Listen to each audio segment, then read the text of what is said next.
When a woman truly loves a man, she begins to prioritize his happiness in a way that is both intentional and deeply human. But this isn't about abandoning her own sense of self or reducing her life to someone else's desires. It is not the surrender of individuality. Instead, it's a form of harmony where her joy becomes intertwined with his, where her own sense of fulfillment is enriched when she knows he is thriving. This is one of the most misunderstood aspects of love. People often confuse prioritization with sacrifice, as though choosing to care for another somehow erases who you are. In reality, when love is genuine, prioritizing a partner's happiness comes from a place of abundance, not depletion. Think about it. In every meaningful relationship, there is a natural shift from self-centered thinking to shared consciousness. A woman who loves deeply will often find herself making decisions with an awareness of how they will affect him. It may be as small as cooking his favorite meal after a long day, or as profound as encouraging him to pursue an opportunity, even if it means temporarily stepping out of her own comfort zone. But here's the key distinction. This prioritization is not done out of fear, dependency, or obligation. It's born out of choice, out of the joy of seeing someone she loves flourish. That's the psychological depth of love. It teaches us that happiness is not diminished when shared, it's multiplied. From a philosophical perspective, this echoes Aristotle's idea of philia, a kind of love rooted in mutual goodwill, where one's good is tied to the other's good. In such a bond, prioritizing his happiness is not about bending or shrinking. It's about recognizing that his well-being is part of the shared life you've created together. In modern psychology, too, research on attachment and emotional investment shows that when we care deeply, our sense of identity naturally expands to include the other.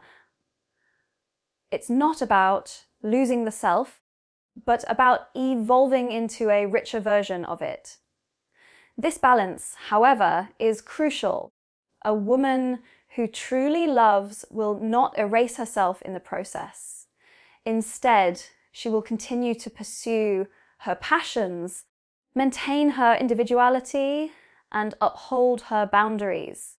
That is what makes her prioritization authentic rather than destructive. It's not the desperate need to please, it's the deliberate act of loving while remaining whole. And it's in this balance that men often feel the most cherished, because they realize that her efforts are intentional, not obligatory. This is why when a man experiences this kind of love, it leaves a permanent mark. He begins to understand that her happiness and his are not in competition, but in conversation with one another. He feels seen, valued, and cared for in ways that transcend the superficial gestures of romance. And if he is wise, he learns to reciprocate not by demanding more, but by also prioritizing her joy, recognizing that love is not a one-way current, but a constant exchange of care. So the question isn't whether a woman will prioritize the happiness of the man she loves. The real question is whether that man will recognize the gift he's been given and rise to meet it with equal devotion. Because in the end, The beauty of love lies not in one person giving endlessly, but in two people choosing again and again to make each other's happiness a part of their own. One of the most extraordinary things a woman does when she truly loves a man is that she becomes his safe space. And by that, I don't mean just someone who listens politely or someone who offers casual reassurance. I mean, she creates an environment where he feels he can finally take off the armor he wears for the rest of the world. You see, men are often conditioned from a very young age to present strength, to never falter, to hide their tears, and to silence their fears. Society has taught them that vulnerability is weakness, and so they learn to guard themselves, even from those closest to them. But when a woman loves deeply, she makes it possible for him to exist in a space where he is allowed to be fully human, fragile, uncertain, even broken at times, without fear of judgment or ridicule. This is not a small gesture. It is real. A woman steps into that silence and says, "You don't have to carry this alone." That kind of presence can shift the course of his entire life. From a psychological perspective, this is what researchers call secure attachment. It's the foundation that allows people to explore, to risk, to fail, and to grow because they know they have someone to return to who will not withdraw their love. A man who finds this in a woman discovers a level of emotional full freedom he may never have known before. And paradoxically, it's often in that very space of vulnerability that he grows stronger, because strength is not about refusing to break. It's about having the courage to be open and then the resilience to heal. Philosophically, this reminds me of the idea that love is not about possession, but liberation. To love someone is to grant them the freedom to be their truest self. For a woman, creating that safe space is not about fixing him or mothering him. It's about holding up a mirror that says, "I see all of you and I do not turn away." That simple act dismantles the myth that men must always perform masculinity to be worthy of love. Instead, it affirms that worth is not in perfection, but in presence. And here's where the reciprocity becomes important. When a man is given that gift of safety, the right response is not to take it for granted, but to honor it. He must realize that this space she offers is sacred, something rare in a world of judgment and performance. If he cherishes it, if he protects her trust as fiercely as she protects his vulnerability, then what they create together is not just a relationship but a sanctuary. So perhaps the real lesson is this: vulnerability is not weakness, it is the deepest proof of love.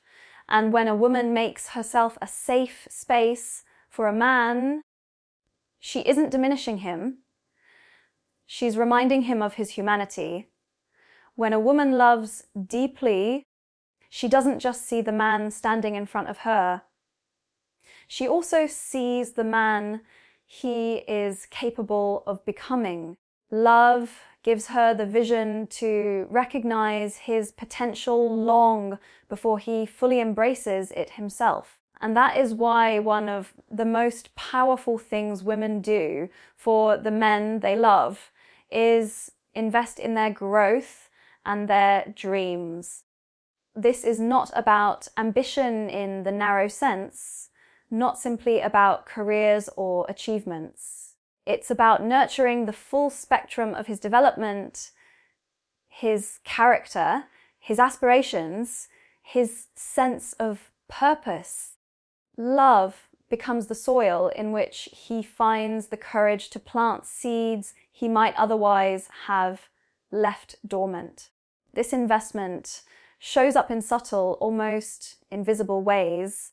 She may be the one who encourages him to apply for the opportunity he doubts he's ready for.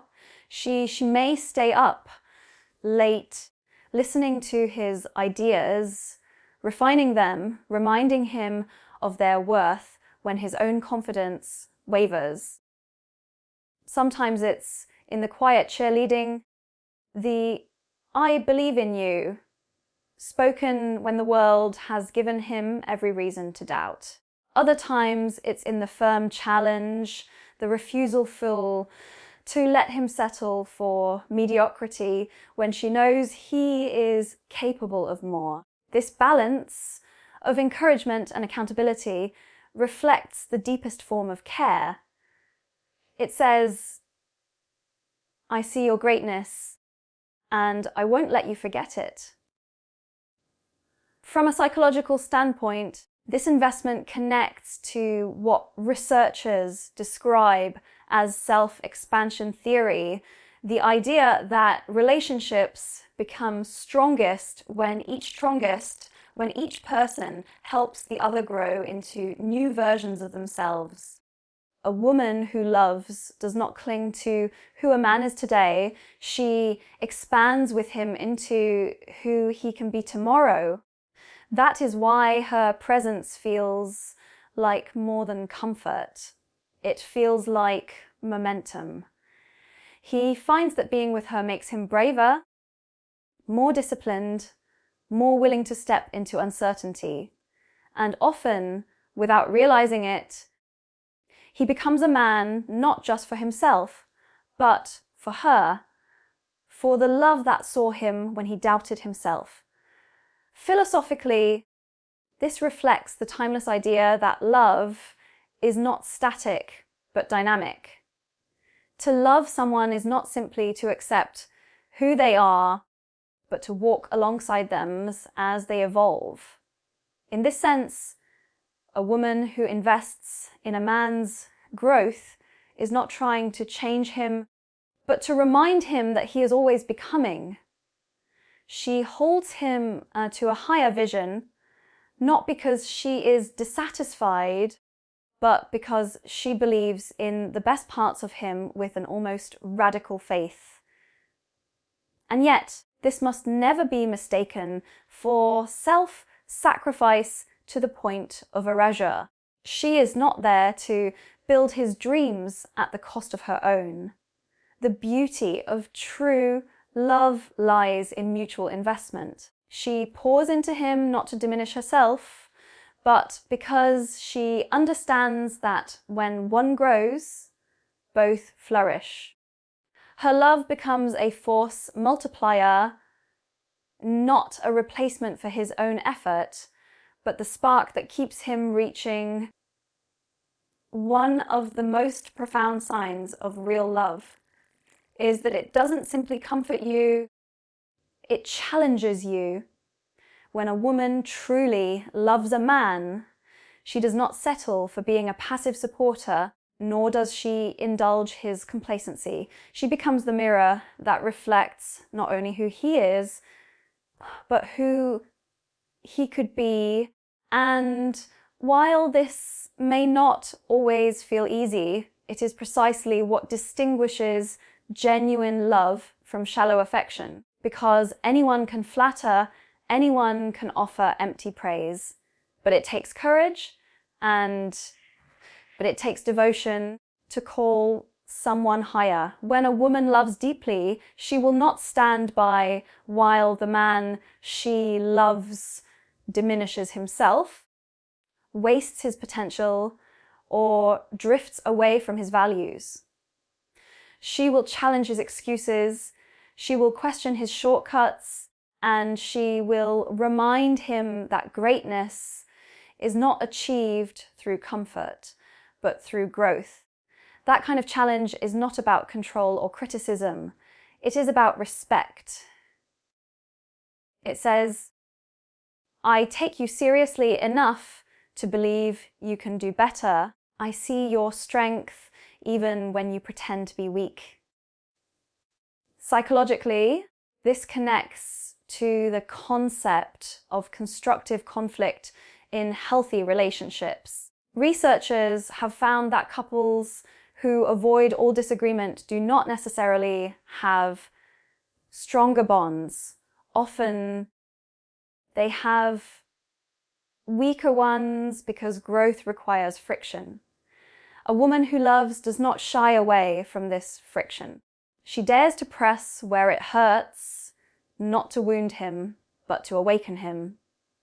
And if he listens, he will discover that her challenge is not a rejection, but an invitation to rise into a version of himself that even he may have doubted. Philosophically, this echoes the Socratic tradition, the belief that truth and virtue are sharpened not by comfort, but by dialogue, questioning, and the occasional discomfort of having our illusions dismantled. In love, this process becomes personal. A woman challenges the man she loves not out of superiority, but out of devotion to his becoming. She is unwilling to watch him betray his own patrol, and so she risks conflict to preserve his integrity. That is love in its most demanding and therefore most transformative form. Of course, this does not mean nagging or belittling. The challenge of real love is rooted in compassion, not in condescension. It is the difference between tearing someone down and pulling them upward. A woman who loves will not humiliate. She will inspire. Her challenge is measured, intentional, and grounded in the knowledge that he is capable of more. And when he recognizes this, he begins to see her not as an adversary, but as a partner in his evolution. If he resists, he risks stagnation. If he embraces it, he discovers that the love he shares with her becomes a source of strength rather than a shelter of weakness. Because in truth, love that never challenges is not love. It is comfort disguised as care. One of the quietest but most powerful things a woman does when she loves deeply is remain loyal, even in silence. This is not the kind of loyalty that is loudly advertised, not the dramatic declarations often romanticized in movies. Instead, it reveals itself in the subtler moments, the patience she shows when life gets messy, the resilience she carries when the relationship faces storms, the way she stays rooted even when everything around feels uncertain. In a world that constantly tempts us with distraction, where commitment is often abandoned at the first sign of difficulty, her silent endurance becomes an act of profound devotion. It is important to understand that this loyalty is not blind. It does not mean tolerating disrespect or erasing her own boundaries. It is not about staying at any cost.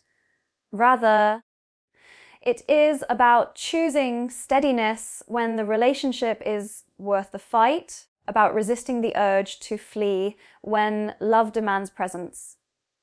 And presence, at its core, is the truest form of loyalty, because anyone can love when circumstances are easy, but to remain through discomfort, through doubt, through hardship, that is the work of someone who is invested not just in a person, but in the bond itself.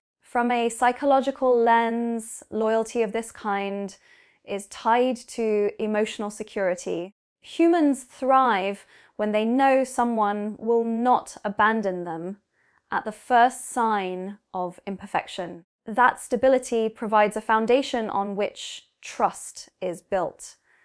For a man, the knowledge that the woman he loves will not vanish when he falters gives him the courage to face his weaknesses honestly.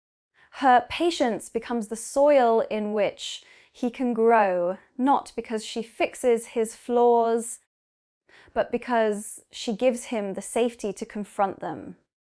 Philosophically, this kind of endurance speaks to the concept of constancy, a virtue often undervalued in our fast-moving culture. Constancy is not about clinging, it is about remaining faithful to a deeper truth, even when temporary circumstances test it. In love, constancy is expressed not through grand gestures, but through the quiet decision to stand firm when walking away might feel easier, and that decision is not passive, it is active, intentional, even courageous. Yet loyalty in silence is often overlooked precisely because it doesn't announce itself. It lives in the unspoken choices, defending his name when he isn't there to hear it, protecting the sanctity of the relationship when no one is watching, choosing patience instead of anger when disappointment arises. These are the moments that rarely earn applause but carry immense weight. They shape the emotional architecture of a relationship brick by brick until what's been built can withstand storms that might shatter something less rooted. For the man who receives this kind of loyalty, the responsibility is clear. He must not take it for granted, because endurance is not infinite. Silence does not mean indifference. Loyalty, once broken, is far harder to restore than it was to give in the first place. To honor it, he must match it with his own presence, his own steadiness, his own refusal to abandon when things get hard. When a woman truly loves, her expression of that love is rarely confined to grand declarations or dramatic gestures. More often, it is revealed in the quiet rituals of everyday life, the subtle, deeply personal ways she chooses to care for the man she loves. These expressions might seem small to the outside world, almost invisible, but for the one who receives them, they carry profound meaning. She remembers his favorite meal not because it's written down somewhere, but because she listened when he mentioned it once in passing. She notices when he's restless or distracted, even if he insists he's fine. She chooses her words carefully in moments when silence would wound him. These are not accidents. They are deliberate, loving rituals that communicate, "You matter enough for me to notice the details." What makes these gestures powerful is not their size, but their intimacy. In a culture that glorifies the spectacular, true love thrives in the ordinary. A woman who loves doesn't need fireworks to prove her affection. She creates meaning in the consistency of her actions. The way she places her hand on his shoulder when he's lost in thought. The way she protects his secrets as though they were her own. The way she rearranges her schedule for his important moment. All of it forms a language that doesn't need translation. And that language, though unspoken often becomes more eloquent than words could ever be. Psychologically, this aligns with the concept of love languages, the idea that love is communicated in specific, often subtle ways unique to each relationship. Acts of service, quality time, gentle touch, small affirmations, these are not random habits, but intentional choices that signal devotion. A woman who loves intuitively tunes into the signals of her partner, and she begins to design these rituals almost unconsciously. The repetition of them builds trust, creating a rhythm that reassures him, you are safe here, you are loved here, you are remembered here. Philosophically, these gestures reflect the idea that love is found in the particular, not the abstract. To love humanity is noble, but to love one person with this kind of attentiveness is sacred. It means that her care is not generalized, but deeply specific. It is for him, and only him, in ways that no one else would notice or replicate. In this sense, love becomes an art of attention, a discipline of presence, an ongoing act of devotion performed not for recognition, but for meaning. For men, the challenge is learning to see these gestures for what they are. It is easy to overlook them, to mistake them for routine, to assume they are simply normal. But they are not normal, they are rare, they are the purest expressions of love, hidden in plain sight. And when a man recognizes them, when he thanks her, honors her, and reciprocates them, he deepens the bond into something unshakable,